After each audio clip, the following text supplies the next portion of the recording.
Ladies and gentlemen, please welcome Art Barter.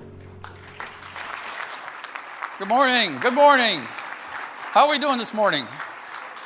Oh, come on. You can do better than that. Come on. Wake up. There you go. What's it feel like to be with like-minded people?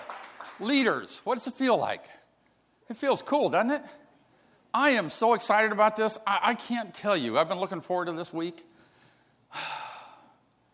So I'm not sure I'm going to get through my presentation because I'm too excited. And my staff knows when I get excited, I tell stories.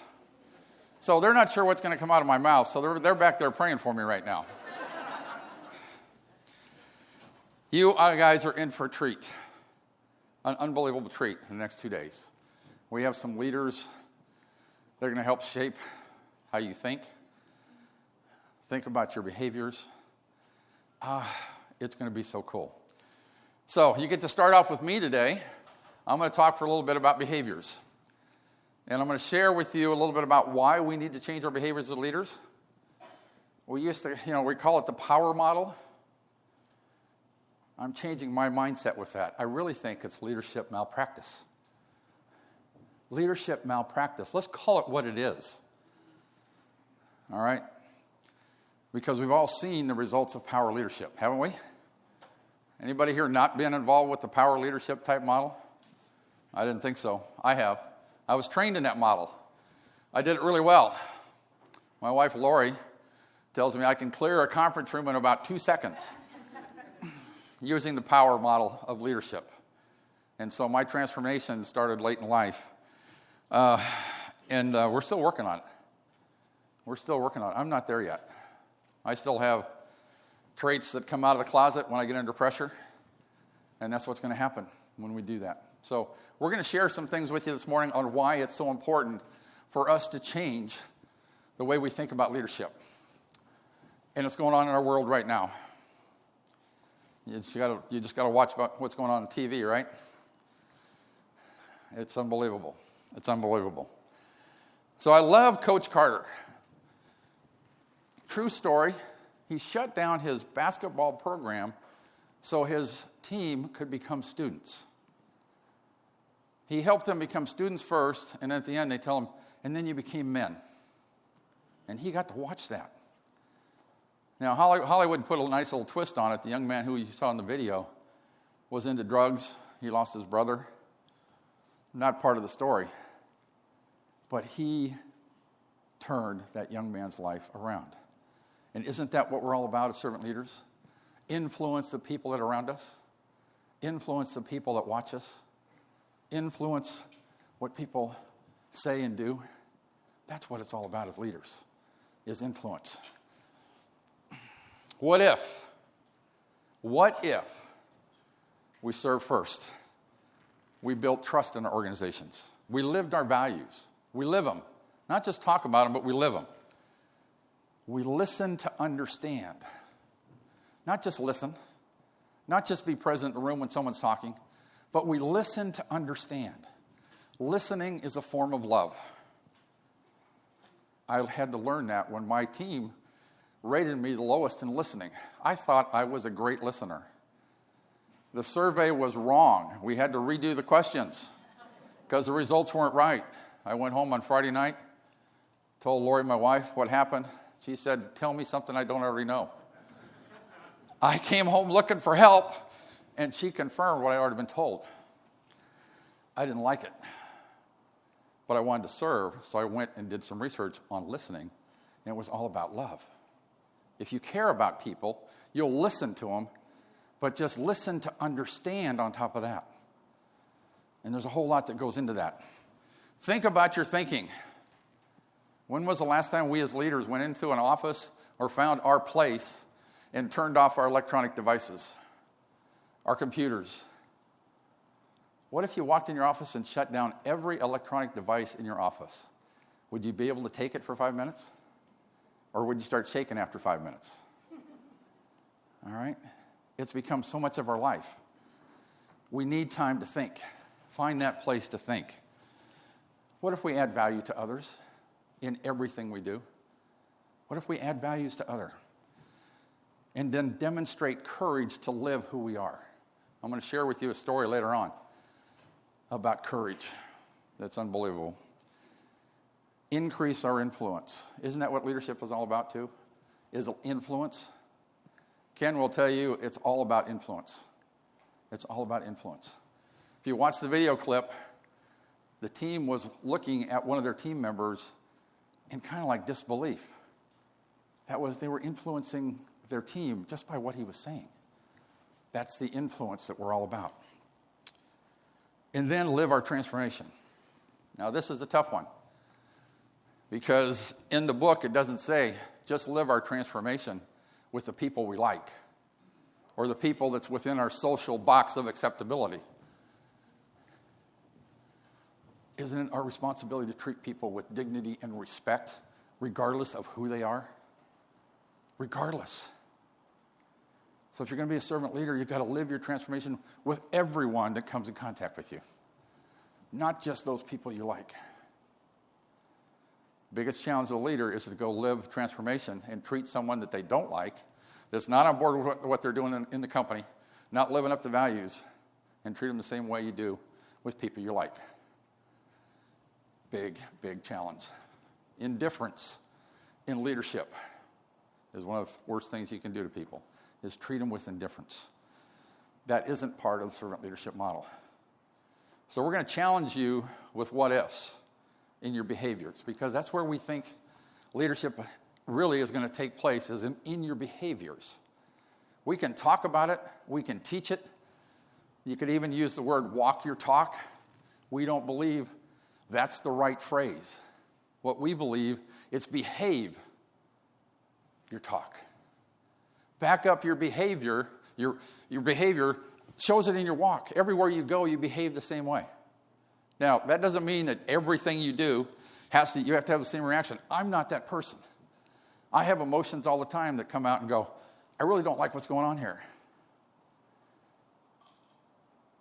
But leaders know their weaknesses, and they work on them, and they understand them, and they understand the impact on people. We're going to help you understand the behaviors of servant leadership and talk about implementing them in your work, in your life. Why is it so important? Disengaged. $11 billion in turnover. $11 billion is lost in turnover. 71% not fully engaged. 70% of our workforce today is not engaged. That's in the United States, folks. They're not engaged. Anybody you know in your organization that's just going along for the ride? Just going through the motions? They've kind of given up on life? Don't we have a responsibility to impact that life and help them through that? 75% quit on their bosses. 75%. Now, if you don't think that's going on in your organization today, think again, because it is. It is. We've been at servant leadership now for 12 years. I have this in my organization today because people bring their experiences to work, and they bring their life experiences to work. And just because we're servant leaders, they're not going to change those files they have in their brain. They're just not going to change it because, hey, we're a servant-led organization and you have to change. You have to help them replace that file they have in their brain with a positive experience and something that they want to be part of. Behave differently and talk to people. I share this every year, and every year I get more disappointed. Institutions Americans feel the most confident about. Military's top, small business. Small business is number 2. Anybody protecting small business in this country today? Don't get me started. Police, the church, medical system, presidency, 31%, banks, newspapers, Congress. When I first started looking at this survey, it's done every year by Gallup, Congress was at 13%. Last year it was at 8%. When are we going to get leaders in Washington who want to serve the people who elected them? That's the biggest question we have right now. But that doesn't just apply to our nation. It applies to any organization that you're part of. Do the leaders understand they're here to serve and help people? All right? You're seeing a battle going on right now for a party that I think its life is almost over because the people have had it. They're tired. And they're not tired because of economics. They're tired of leaders who don't tell them the truth. All right? People are tired of leaders in companies who don't tell them the truth, who aren't honest with them and care about them. This is going to get worse before it gets better. And I don't know how much worse it can get than 8%. But something's got to give somewhere. It's got to give somewhere because people are tired. Youth School, you'll hear from Scott in a little bit tomorrow. He surveyed 400 young people that had graduated from college, been in the workplace for anywhere from 5 to 10 years. 400 of them. Asked, are you happy with what you're doing? Are you working at a company where you thought you would be? How many do you think said yes? Anybody want to guess? 10. I have 10. Anybody else?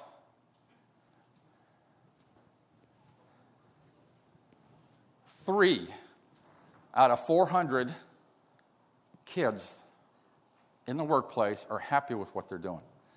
They said, you teach us in school, you teach us how to do resumes, you teach us how to dress, you teach us, where we're going. Nobody helps us find our gifts and then helps us go work in their gifts. Nobody helps us do that. Why? Why? We have a university in North County, San Marcos.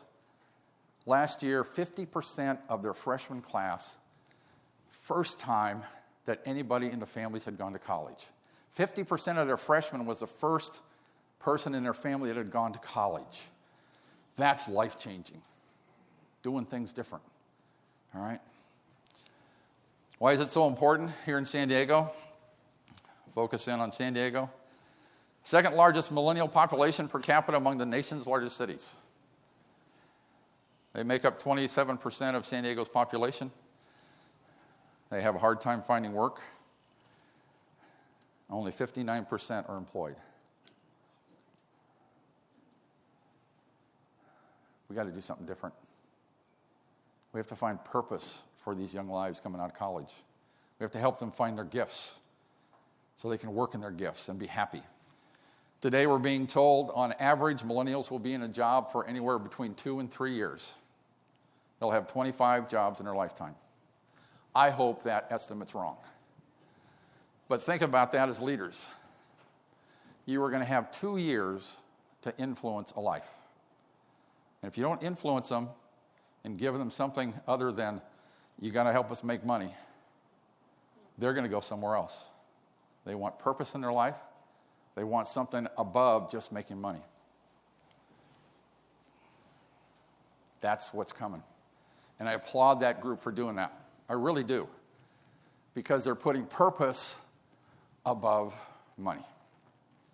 And we have to help them do that. Now, getting a guy like me, 61 years old, to change my mindset, our measure of success was what? We went to work for a company, we stayed there for 10, 15 years. That was success. You don't have that today. You don't have that today. You're going to have 2 years to impact that life. If you're doing something great, you're going to have a little bit more time. The world's changing, and we've got to do something different. The other end of the spectrum, last year, there was a survey done of hospice nurses. Hospice nurses. They asked them, what is the item that most of your patients talk about? And they said, by far, the biggest regret they had,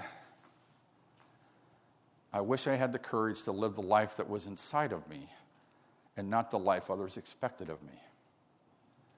So we have people dying right now who wish they had the courage to live the life that was inside of them.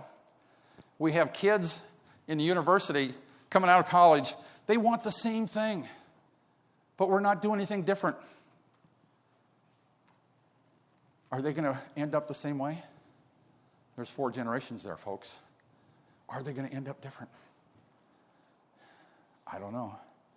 But I'm going to do everything I can to make sure we serve the people who want purpose in their life, who want to have meaning in their life, and not just cash or cars or houses. Now, those are all nice things. And if you own a house and a car, you're not a bad person.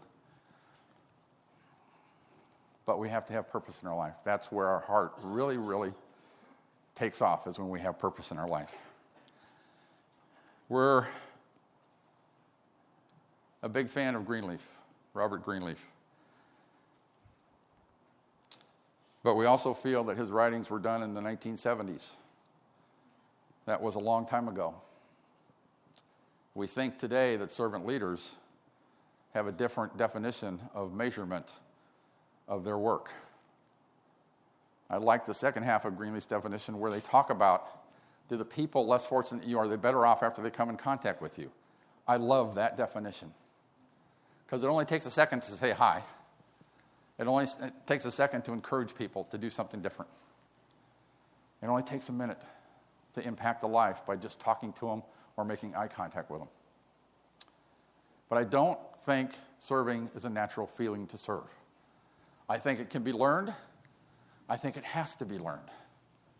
And the characteristics, the behaviors of servant leaders, they can be learned. And starting with trust, it can be learned. Covey says, you can learn this behavior.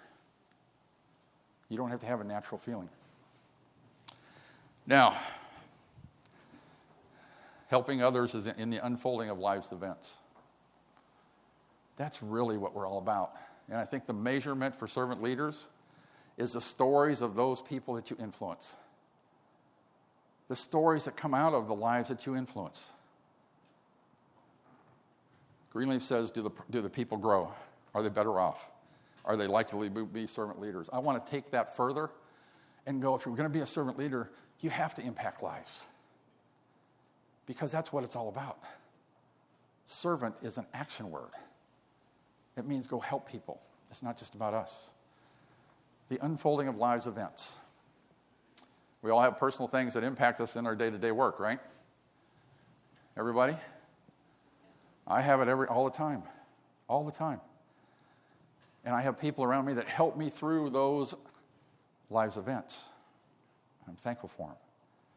Isn't that what we do? We just don't say, hey, 8 to 5, you're mine. And oh, by the way, outside of that, I don't care about your life anymore. You have to care about that life.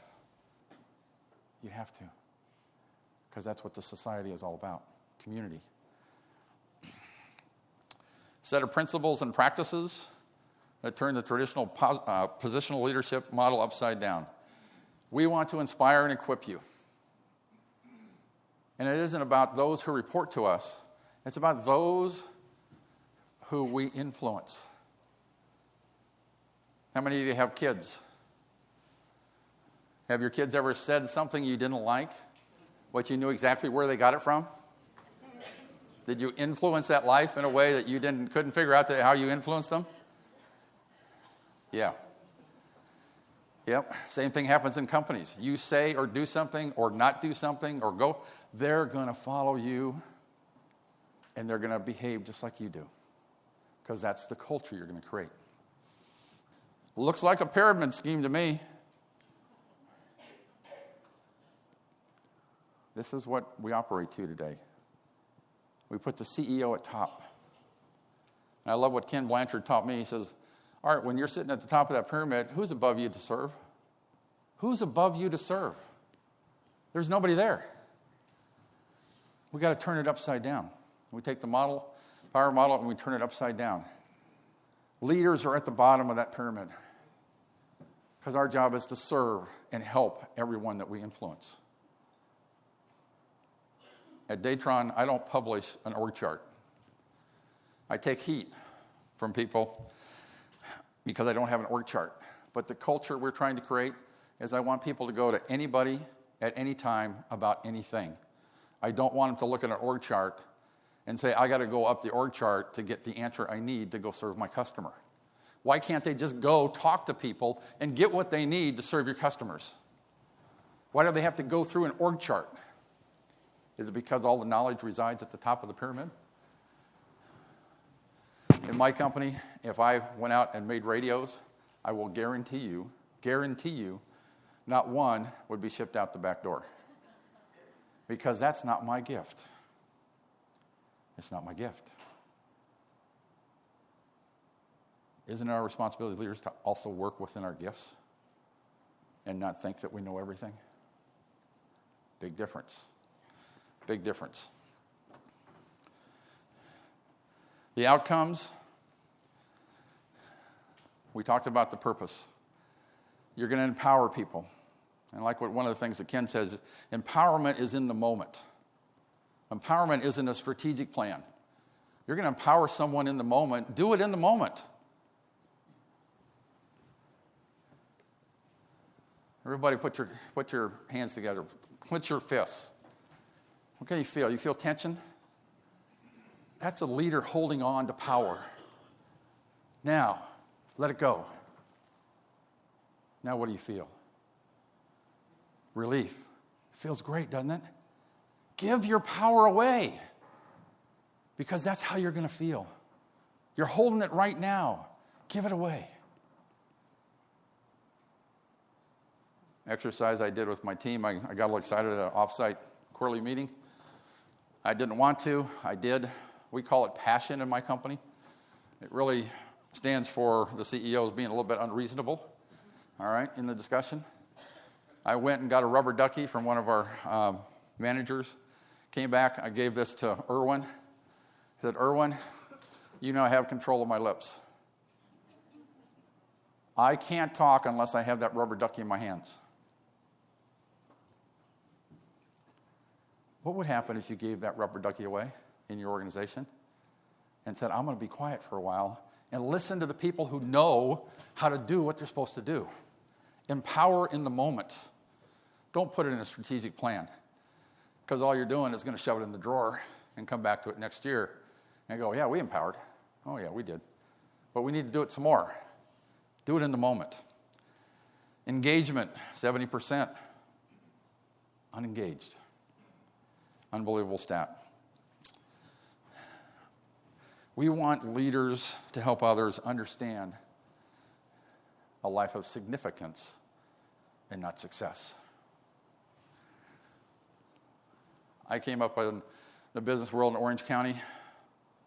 My dream was to retire at 40 on a home out in Newport Island with a yacht out in front of the home. I didn't have a plan to get there, but that's what I called success. Today, significance in my life is helping people find purpose. Helping people who are taking care of other people. Give the money away and let people help. People on the front lines in charitable organizations. Give it away. Give it away. And watch how you're going to feel. It's pretty powerful. Everybody can be great because everybody can serve. Everybody can serve. I don't think it has to be a natural feeling. I think everybody wants to help other people. But they're afraid to live the life that's inside of them because they want to live the life that's expected of them. Let's change that. Let's live the life that's inside of us. Let's be who we are, not what someone else wants us to be. Let's change what we're thinking. The transformation we're going to help you talk about today and tomorrow is one of a butterfly. And you're going to start off, if you're new to servant leadership, you're hanging on the bridge right there on the branch. And you're going to grow a little bit, you're going to learn, and you're going to change. And then you're going to do something a little bit different. You start to come out of your shell and start to be the person that's inside of you. Does this transformation of a caterpillar to a butterfly, does it face challenges in the environment that it's in? If it doesn't protect itself, is it going to be exposed to sunlight, rain, wind? You guys are going to run across challenges in your leadership lives. So maybe sometimes your transformation has to take a step backwards because you need to learn a little bit more.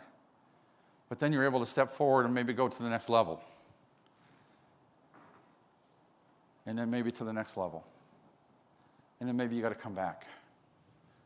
But at this point, people are starting to see something different in you as a leader. They're going, maybe Art's serious about this stuff. Maybe he's serious about leading differently. Maybe he really wants us to be a better organization. I'm going to keep watching him. Now, when I went into Datron for the first time back in 97, as their VP of Finance, I went in at a time where they had just finished trying the latest and greatest in a quality system. Anybody been in that in an organization where every year it's something new? You never get to the point where you want to implement something. I love it when leaders say, we're going to try this. Look up the word try. And you'll find that the word try doesn't give any definition of commitment. It says, we're going to go see if it works. So as a leader, when you say try, you're telling your organization, you know what, we're going to go see how this thing goes, and then we're going to see if it really changes us. But then I have an out if it doesn't, and the first sign of challenge is I get to go back to my old ways. Now, when you have to go back in your transformation, you have to have people around you that will give you grace. You have to give grace. One day with my senior team, 7-8 years ago, we were going through a tough conversation. I said, you know what? I would like to have you extend me the same amount of grace that I extend to you. And something clicked with that comment. Grace is a two-way street. Leaders make mistakes. Leaders aren't perfect. They're human beings. Humans make mistakes. We have to forgive. We have to forget. And we have to extend grace. It goes both ways. Because if you don't, their transformation can't go to the next level. You can influence people above you as much as people below you by what you do and say. That's powerful. We trained everyone in Datron on servant leadership. Everybody. And the reason we did that is we wanted everybody to go through the same training. But what we found out down the road is when we had someone who wasn't leading in the way we wanted, they were surrounded by servant leaders. Everywhere. They had nowhere to go. So what did they do? They left the company. We helped them leave the company. Now, I like what the head of Ford did. He says, you know, when people don't get what I'm talking about, he says, that's okay. It's okay. And he just keeps saying it's okay. But at about the fourth okay, he says, this okay means that I need to help you go find another job. And I'm going to help you do that. Servant leaders don't stop when the employment relation stops. Our job is to help them find a job that will help them.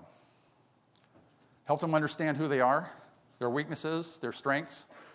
But here's some of the things we can do. We can make that transition easier by maybe saying your employment relationship is going to end on the 5th of the month instead of the 25th. Anybody know what that does to them? Gives them another 30 days of free benefits. Who cares? $500, $1,000 for a life? When we hit some tough times 5 or 6 years ago, we had to lay some people off. We did that exact same thing. We gave benefits longer. But here's what was interesting, we had to learn this, is we had the same mentality that when we laid people off, we didn't trust them that day. The day before, we trusted them. They had access to their computer, access to their desk, to their work stuff.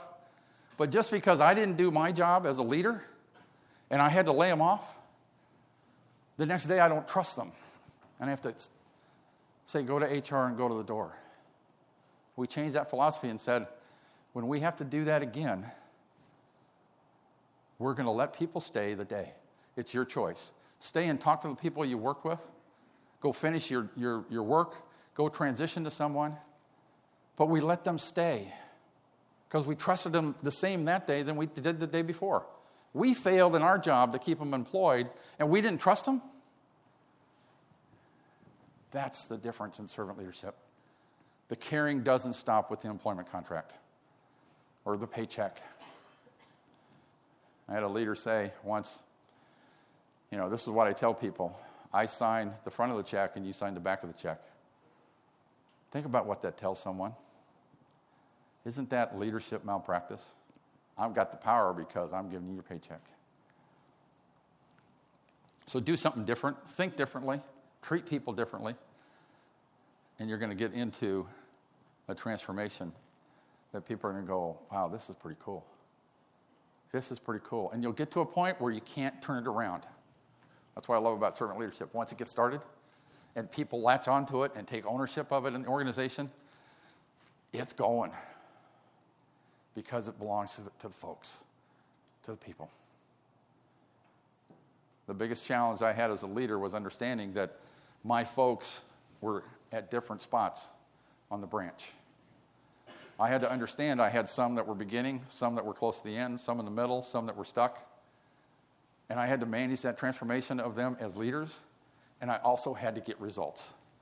Because we can't put our organizations on hold, right? And wait for results. Go to the board and say, I'm going to implement servant leadership so I don't have to meet my plan for the next 12 months. Not going to fly. I have to get results. And that's how we do it. Live your transformation. Live it with everybody you come in contact with, regardless if you like them or not. And treat everyone with dignity and respect as a leader. And then sit back and watch what happens. Take that clenched fist that you're holding on to that has a lot of tension in it and let it go. And watch what will happen. We're going to take you through the 9 behaviors tomorrow morning. But at this point, I'm going to turn it back over to our MC. Thank you, guys. Thank you very much.